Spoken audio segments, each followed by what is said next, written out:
Ngomong-ngomong kita hari ini mau bicara tentang Bilqis. Dan Bilqis ini ada hubungannya dengan musim dingin atau musim panas tadi. Kenapa gitu? Karena salah satu yang paling berperan dalam kisah Bilqis itu namanya hudhud. Burungnya? Burungnya. Dan burung hudhud ini burung migrasi. Oh iya, kalau pas musim dingin dia akan berpindah ya Tat ya? Ya, dia kalau musim dingin ada di negeri Yaman. Oh. Di selatan, di Yaman, di Oman, di Emirat itu. Yang lebih hangat. Hangat. Yeah. Jadi pada bulan-bulan musim dingin itu hudhud ada di wilayah yang hari ini disebut negeri Yaman. Negeri Oman gitu ya, dan sekitarnya. Tapi di musim panas mereka bergerak ke utara sampai ke benua Eropa, Bang. Oh iya, jauh ya. Migrasinya sampai ke benua sampai Eropa. Ribuan kilometer. Sampai ribuan kilometer. Itu tentang burung hudhud. Karena memang kisah ini bermula dari bagaimana di surah An-Naml ya, Nabi Sulaiman alaihissalam membawa bala tentara yang sangat besar. Beliau bergerak dari negerinya, negeri Nabi Sulaiman di Baitul Maqdis, di Kan'an. Kemudian wa husira li Sulaimana junuduhu minal jinni wal insi wat tayri fahum yuza'un. Allah mengatakan, dan kami himpunkan untuk Sulaiman bala tentaranya yang sangat banyak dari kalangan jin dan juga kalangan manusia, juga kalangan hewan-hewan dan burung-burung semuanya. Mereka dibariskan dalam barisan yang tertata rapi, kemudian mereka bergerak. Hatta idza atau ala wadi namli qalat salamatu ya ayuhan namlu dukhulu masakinakum la yahtimannakum Sulaiman wa junuduhu wa hum la yash'urun.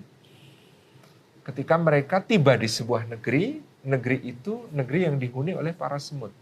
Dan pemimpin para semut itu adalah namlatun. Pakai tak marbutoh berarti semutnya itu, ya ada yang berpendapat tak marbutoh di situ bukan berarti perempuan karena untuk menunjukkan jenis semut. Tetapi ada ulama yang berpendapat memang di kalangan semut pemimpinnya adalah perempuan. Ratu semut ya. Dan itu bisa menjadi sebuah isyarat tentang kondisi dakwah yang akan dihadapi Sulaiman. Di episode berikutnya dia akan bertemu dengan satu masyarakat yang sangat teratur yang dipimpin oleh seorang ratu. Masya Allah. Sebagaimana semut-semut ini ya dipimpin oleh seorang ratu semut. Wahai sekalian semut, kata ratu semut ini, masuk kalian ke dalam lubang-lubang perlindungan kalian, karena sesungguhnya ada bala tentara Sulaiman mau lewat.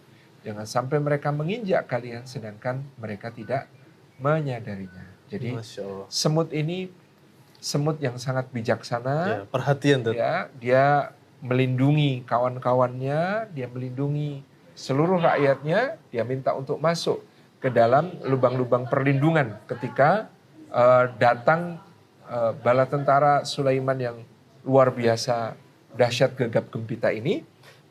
Sangat dikhawatirkan mereka akan terinjak. Ya. Ini salah satu mukjizat Quran adalah menggunakan kata la yahtimannakum. Kata khutoma itu artinya pecah, berantakan. Dan ternyata dalam penelitian masa kini struktur tubuh semut itu seperti kristal. Sehingga kalimat nyambungnya ke situ. Sehingga kalimat la yahtimannakum, jangan sampai mereka membuat kalian pecah berantakan itu, karena struktur tubuh semut itu seperti kristal. Oh ya Allah. Ini Masya Allah ya. Ini sebenarnya salah satu mukjizat Al-Quran juga ya. Salah satu mukjizat Quran ya adalah Allah, diksinya yang sangat teliti, diksinya yang sangat tepat, diksinya yang sangat detail. Nah, kemudian fatabas sama dhahika min qawliha. Nabi Sulaiman ketawa ya. Senyum sangat lebar mendengar ucapan sang ratu semut ini, karena dalamnya terdapat banyak hikmah. Menjadi pemimpin itu harus melindungi, ya, dengan kalimat pun Allah sudah mengabadikan dia di dalam Al-Quran. Menunjukkan kalau kita ini mau menolong orang lain, bahkan dengan kata-kata kita layak diabadikan oleh Al-Quran. Gitu ya. Nah, bahkan dengan kata-kata itu kalau kita menolong orang hanya hidup dunianya saja, menyelamatkan saja, maka itu fakana ma'ahirna saja, menyelamatkan satu jiwa saja seperti menyelamatkan seluruh kehidupan. Apalagi kalau kita menyelamatkan kehidupan akhiratnya dengan berdakwah. Makanya wa man ahsanu qawlan mimman da'a ilallah. Kalau semut menyelamatkan semut saja itu oleh Allah diabadikan, apalagi orang yang menyelamatkan kehidupan akhirat sesama manusia, yaitu dengan berdakwah. Nah, itu juga menjadi isyarat bagi Nabi Sulaiman untuk nanti akan melangsungkan sebuah proses dakwah yang luar biasa. ya. Kemudian semut ini punya tempat-tempat perlindungan yang sangat rapi, sangat bagus. Betul. Itulah seorang pemimpin harus memikirkan sampai bagaimana rakyatnya itu terlindung dari berbagai bahaya. Nah, kalau kita punya keluarga, kita harus melindungi mereka. Di sini masakin itu ya, tempat untuk berlindung, tempat untuk bertinggal, tempat untuk ketentraman. Nah, maskanah. Ya, kita juga harus memikirkan tempat untuk berlindung keluarga kita. Bukan cuma di dunia, tapi apakah kita sudah membangun rumah kita di surga? Nah, itu yang paling lebih dahsyat lagi pelajaran di situ. Nah, semut sudah dilewati, Nabi Sulaiman kemudian tiba di satu tempat yang di situ kemudian beliau melakukan presensi. Ketika kemudian beliau melakukan presensi, semuanya seluruh makhluk ya yang mengikuti beliau, semua pasukannya dari berbagai jenis di absen. Siapa yang datang, siapa yang nggak datang, siapa yang datang, siapa nggak datang, akhirnya ketemu. Di mana hudhud? Ya gitu ya. Ada satu jenis burung, namanya hudhud yang tidak ada di dalam barisan. Nah, hudhud dicari. Oh, kalau nggak segera menghadap, oh kata Sulaiman, saya akan sembelih dia atau saya akan ya siksa dia dengan siksaan yang menyakitkan. Ternyata tiba-tiba hudhud ini datang. Nah, ini karena dia burung migrasi, dia ahli dalam terbang dalam jarak jauh. Dan ketika dia datang, dia langsung melapor. Kamu kok baru datang? Apa hujahmu? Maka dia mengatakan, saya datang Sabain binabai yakin. Saya datang dari sebuah negeri yang bernama Sabak dengan kabar yang jelas, yang nyata, yang yakin, yang tuanku belum mengetahui hal itu. Loh, menarik ini. Dia punya bergain. Jadi kalau kita hendak dijatuhi hukuman oleh atasan kita, kalau kita mau lolos dari hukuman itu, salah satunya adalah mengajukan sesuatu yang belum diketahui oleh atasan kita. Saya membawa berita yang tuanku belum tahu. Masya Allah. Apa itu? Nah, ditanyakan oleh Sulaiman alaihissalam, kemudian Hudhud bercerita. Saya mendatangi sebuah negeri. Negerinya makmur, aman, sentosa. Mereka diperintah oleh seorang perempuan, seorang ratu. Dan mereka semua yasjuduna lisyamsi. Mereka semua itu sujud menyembahnya kepada matahari, bukan kepada Allah Subhanahu wa taala. Sebagai seorang nabi, Anda punya kewajiban untuk mendakwai, gitu ya. Jadi ini laporan Hudhud ini tentu men-trigger Nabi Sulaiman. Wah, ada wilayah yang belum kenal Allah, ada wilayah yang belum terkena dakwah. Maka kemudian Hudhud menyampaikan tugas tuanku untuk mendakwai negeri. Ini kayak intelijen ya, Ya, tapi Sulaiman kemudian juga tidak langsung kemudian mengiyakan. Ya? Beliau mengatakan, kalau begitu kamu saya uji. Kirim surat itu. Saya akan tulis surat, bawa surat ini kepada ratu itu. Jika kamu memang benar, artinya pasti akan terbukti apa yang kamu katakan kalau kamu berhasil mengemban amanah yang ini. Nah, kemudian ditulis oleh Nabi Sulaiman alaihissalam suratnya. Disinilah sebagai seorang raja, beliau memiliki dokumen surat-surat dan kemudian memiliki stempel. Dan menurut para ulama, orang pertama yang menulis di dalam suratnya dengan lafaz Bismillahirrahmanirrahim adalah Nabi Sulaiman alaihissalam. Sehingga surat Nabi Sulaiman yang dimulai dengan kata Bismillahirrahmanirrahim ini, nanti ketika diterima oleh Ratu Bilqis atau Ratu Balqis, Ratu Negeri Sabak, dia baca innahu min Sulaiman wa innahu bismillahirrahmanirrahim. Sesungguhnya surat ini dari Sulaiman dan sesungguhnya dia dimulai dengan kalimat Bismillahirrahmanirrahim. Di dalam Al-Quran, kata Bismillahirrahmanirrahim dalam suratnya Nabi Sulaiman yang ada di surat An-Naml ini menjadi penggenap jumlah basmalah di dalam Al-Quran tetap sejumlah 114 sesuai dengan jumlah surat-surat dalam Al-Quran, meskipun surat At-Taubah tidak pakai basmalah. Betul. Jadi ketika surat At-Taubah nggak ada basmalahnya, ternyata Allah menganugerahkan tambahan satu basmalah yang ada dalam surah An-Naml, yaitu di suratnya Nabi Sulaiman untuk Ratu Bilqis. Ini menunjukkan istimewanya surat ini. Gitu ya. Jadi surat Nabi Sulaiman, basmalahnya menjadi penggenap basmalah Al-Quran yang Kurang satu ketika dalam surah At-Taubah Ya. tidak ada basmalah. Jadi 114 lagi ya Tat ya. Makanya kemudian kita bisa melihat ini. Si Hudhud ini terbang kembali ke negeri Saba. Kita coba hitung ya. Dari Jadi jarak perjalanan Dari berangkat pertama tadi, dia Tat? berangkat. Berangkat dari Bandara Sulaiman menuju ke negerinya Bilqis. Itu sekitar 1.500 km. Allah. 1.500 km. Kemudian dia balik lagi. Sudah 1.500 lagi, sudah 3.000. Kemudian Untuk- dia ya. diutus membawa surat, berarti 4.500. Nah, di sini dia sudah terbang 4.500 km.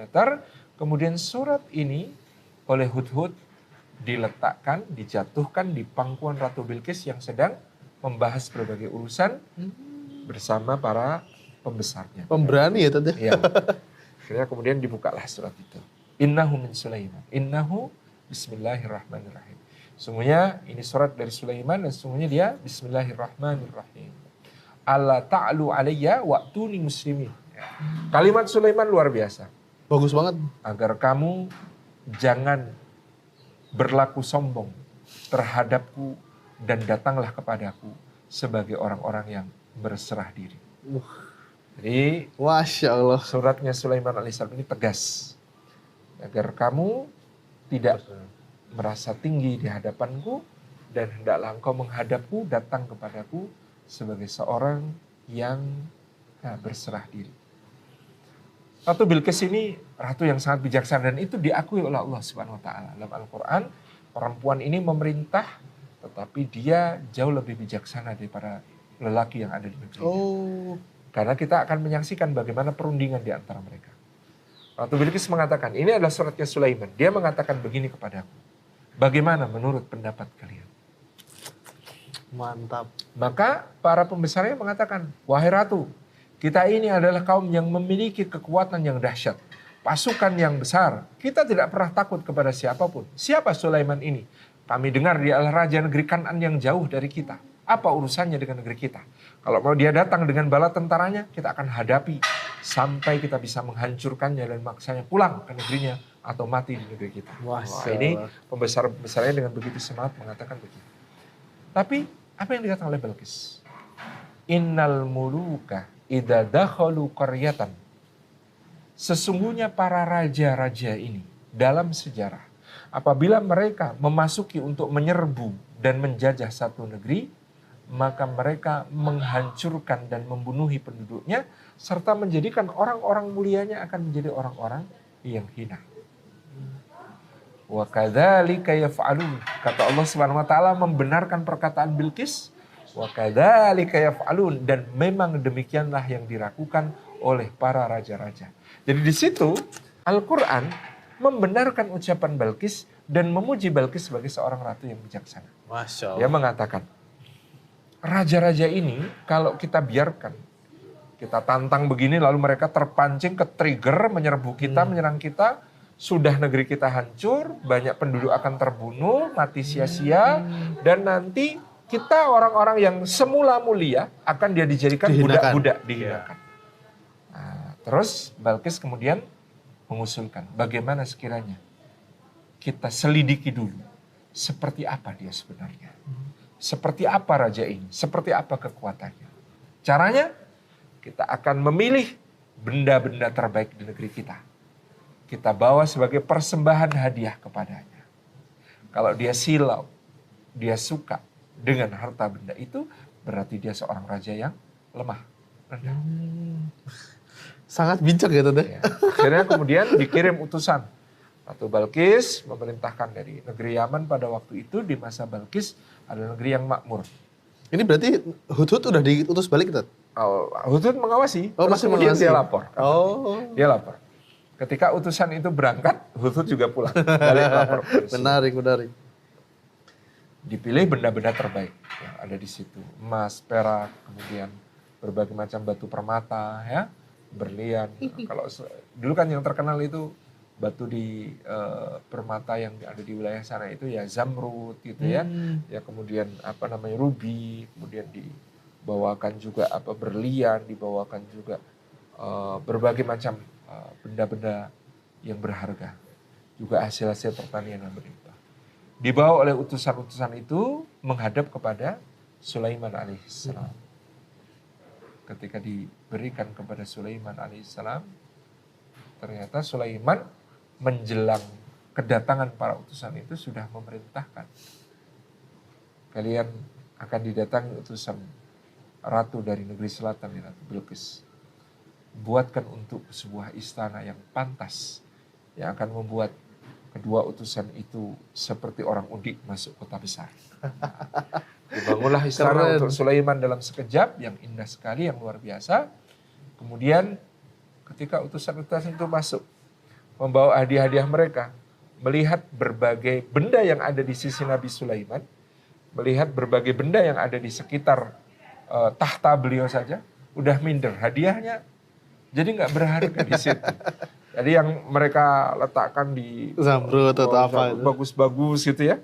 Di Nabi Sulaiman cuma jadi tempat untuk meletakkan kaki gitu ya, penuh dengan berlian, permata yang indah-indah dan lain sebagainya. Sehingga minder langsung utusan ini akhirnya kembali dengan membawa semua barang bawaannya dilaporkan kepada Bilqis. Nah, jadi ketika kemudian akhirnya hadiahnya dibawa pulang, mereka lapor kepada Ratu Bilqis. Tidak mungkin kita lawan. Kami sudah melihat bagaimana istananya, bagaimana pasukannya yang sangat besar, bagaimana kemarajaannya, bagaimana kekayaannya. Ini raja ini serius, ini rajanya bukan main-main. Tuanku Ratu, sebaiknya kita memang menyerah. Nah, akhirnya kemudian setelah disepakati, Bilqis dengan rombongan yang besar dikawal, akhirnya kemudian hendak mendatangi Sulaiman alaihissalam di istananya tersebut. Begitu berita kedatangan Bilqis ini sampai kepada Sulaiman, Sulaiman mengumpulkan semua para pengikutnya dan mengatakan, siapa di antara kalian yang bisa mendatangkan singgasana Bilqis yang dia banggakan itu untuk sampai ke sini. Seorang ifritum minal jin, ifritun, jin ifrit ya, kita sekarang sering menyebutnya jin ifrit, itu kemudian mengatakan kepada Nabi Sulaiman, saya bisa mendatangkan singgasana Bilqis itu ke sini sebelum Anda berdiri dari tempat duduk Anda. Tapi ternyata jin ifrit kalah sama seorang alim min ahlil ilmi, seorang yang dikaruniai ilmu pengetahuan, teleportasi. Ini jin juga? Ya, wallahu a'lam, tidak disebutkan apakah ya? jin atau manusia, tetapi dia dikatakan sebagai ahli ilmu. Kalau ifritu minal jin itu berarti seorang jin yang memiliki keterampilan sangat tinggi. Tetapi ternyata yang satu ini ahli ilmu. Nah, ahli ilmu ini lebih unggul daripada ifritu minal jin. Dia mengatakan, saya akan mendatangkannya sebelum Anda mengedipkan mata.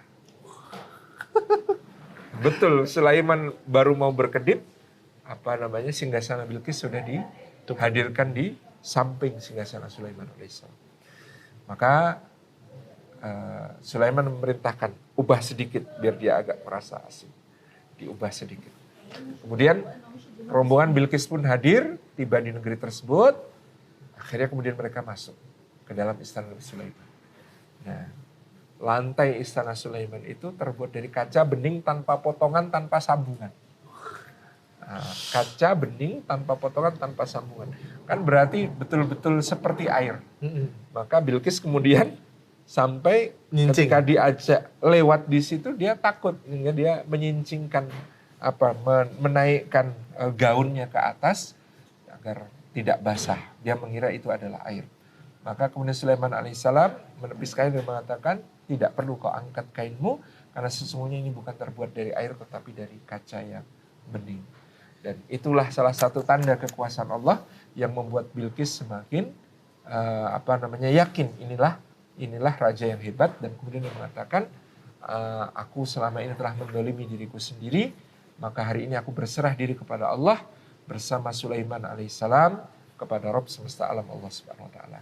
Hari itu Bilqis dan seluruh kerajaannya masuk Islam. Kerajaan Saba kemudian menjadi wilayah bagian dari kekuasaan Nabi dan Raja Sulaiman alaihissalam. Dan para ulama kemudian menyebutkan dari peristiwa inilah lahir peristiwa-peristiwa yang ada di surah Saba. Rasulullah pernah ditanya, siapakah Saba itu ya Rasul? Saba itu seorang lelaki yang memiliki 10 anak. 4 anaknya itu berkelana ke negeri Syam, 6 anaknya itu tetap tinggal di negeri Yaman. Nah, ada Mudij, ada Himyar, ada itu nama-nama anaknya gitu ya, Ahmar dan lain sebagainya. Itu adalah nama-nama dari anak-anak dari Saba. Kalau yang ke Syam ada yang namanya Ghassan ya. Ada yang namanya Lahem, ada yang namanya Judam. Itu adalah nama-nama dari anak-anak Saba. Nah, keturunan Saba ini kemudian membentuk kerajaan yang salah satu penguasanya adalah Bilqis. Nah, kemudian di masa Bilqis berkhidmah untuk Baitul Maqdis inilah kepada Nabi Sulaiman di Baitul Maqdis, maka Yaman mencapai puncak keemasannya, kejayaannya, keberkahannya, sehingga dalam surah Saba negeri ini disebut sebagai Baldatun Thayyibatun wa Rabbun Ghafur. Negeri Saba disebut sebagai Baldatun Thayyibatun wa Rabbun Ghafur. Negeri yang penuh dengan kebaikan, yang semua dosa penduduknya diampuni oleh Allah SWT. Masya Allah. Itu kan baik dunia akhirat. Jadi baiknya dunianya seperti apa? Ketika itu negeri Saba kemudian memiliki satu arsitektur Canggih. mahakarya arsitektur yang canggih, namanya Bendungan Ma'rib. Mereka membendung sebuah sungai besar menjadi Bendungan Ma'rib untuk mengatur pengairan di seluruh wilayah negeri.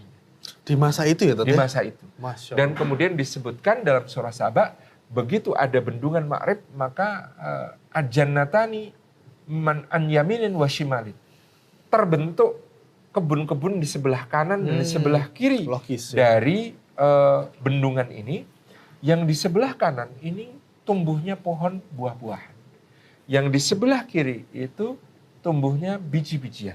Masya Allah. Dan dalam sirah Ibnu Hisham, kita kemudian mengetahui sebelum Bendungan Ma'rib ini nanti hancur, Yaman adalah penanggung kebutuhan sepertiga gandum seluruh dunia. Allahu Akbar. Pada zaman itu ada kekaisaran Romawi, pada zaman itu ada kekaisaran Persia, pada zaman itu ada kemaharajaan di India, pada zaman itu ada kemaharajaan di Mesir, dan Yaman menanggung suplai sepertiga kebutuhan gandum dunia di masa kemakmurannya. Dan bahkan dalam kebun buah-buahannya digambarkan di dalam Al-Quran, orang itu kalau mau memetik buah, tidak perlu melempar atau menjolok atau bahkan memanjat untuk memetik. Tapi orang itu kalau mau buah-buahan, dia tinggal jalan di kebun dengan membawa keranjang di atas kepala, maka buah-buahan yang akan berebut untuk masuk ke dalam keranjang. Saking makmurnya. Pada masa itu di negeri Saba, karena keberkahan yang berlimpah ini, orang kalau perjalanan nggak perlu bawa bekal, nggak perlu bawa peralatan. Ya Allah. Sepanjang jalan antara satu kota dengan kota yang lain, di kiri kanannya mengalir aliran air yang sangat jernih. Parit-parit diatur dari Bendungan Ma'rib, itu ada aliran air-air yang sangat jernih. Kemudian tumbuh pohon-pohon yang rindang, mereka kalau capek tinggal berteduh di bawah pohon, dan pohon-pohon itu menghasilkan buah-buahan yang cukup untuk mereka makan di sepanjang perjalanan tanpa perlu bawa bekal. Dan itu halal ya, Tata? Itu halal. Dibolehkan gitu ya? Iya memang, kan kita bayangkan dari Jogja mau ke Solo atau mau ke Semarang, itu nggak perlu bawa bekal di jalan, jalan kaki itu di jalan semua makanan tersedia, minuman tersedia. Saking luar biasanya keberkahan yang ada di Saba. Dan itu karena satu hal, karena berkhidmah kepada Baitul Maqdis.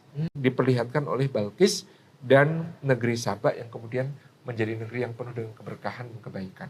Sampai akhirnya berlalunya masa sekian ratus tahun, akhirnya penduduk negeri Saba ini ingkar kepada Allah. Mereka lalai dari Allah, sehingga Allah cabut nikmatnya. Pada saat itu Allah Subhanahu wa Ta'ala jadikan Bendungan Ma'rib akhirnya hancur. Seluruh kebun-kebun ini hancur, rusak. Ya, jebol, tidak bisa dibangun lagi, tidak bisa diperbaiki lagi. Dan akhirnya di wilayah negeri Saba ketika itu hanya tinggal 2 jenis pohon yang kemudian tumbuh, yaitu pohon asal dan pohon sidr yang buahnya pahit pada saat itu. Ya, itu gara-gara keingkaran kepada Allah Subhanahu wa Ta'ala. Jadi kalau sebuah negeri defaultnya dikasih nikmat yang sangat besar oleh Allah, kok penduduknya tetap beriman, maka insya Allah nikmat itu dijaga.